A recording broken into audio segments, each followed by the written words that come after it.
C'est le moment de vérité pour Eyman et son groupe. Ils ont 3 minutes pour présenter leur projet de start-up et convaincre le jury. Notre projet consiste à installer des dispositifs sur les bateaux des pêcheurs pour qu'ils puissent récolter des déchets marins pendant qu'ils pêchent et à notre place. Et du coup, nous, les déchets, on les transforme en matière première pour les imprimer en 3D. 16 projets sont en compétition après 2 jours de préparation. Tous les élèves de 3e y participent. Objectif, monter une start-up dans le secteur de l'humanitaire.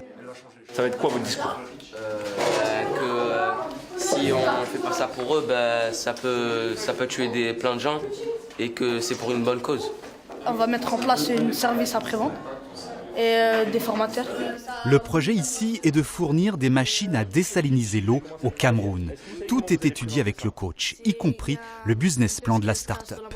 Vu qu'il y a beaucoup d'agriculteurs là-bas et que ça fera 1000 litres par jour, on a calculé tout ça et par an, par machine, on gagnera 87 900 €. Le but du projet pédagogique n'est pas de devenir un entrepreneur, mais d'être entreprenant. Le plus simple pour nous, ce serait d'aller voir des collèges privés où les gens sont un petit peu, entre guillemets, formatés. Et ça, c'est l'accès, c'est la solution la plus simple. Nous, l'idée, notre objectif, notre ambition, c'est de permettre à chacun, et je dis bien à chacun, de devenir acteur de sa vie.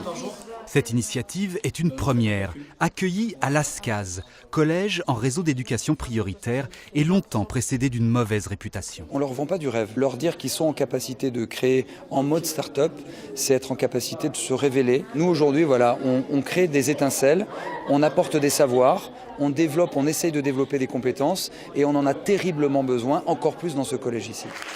La démarche a été applaudie dans l'établissement.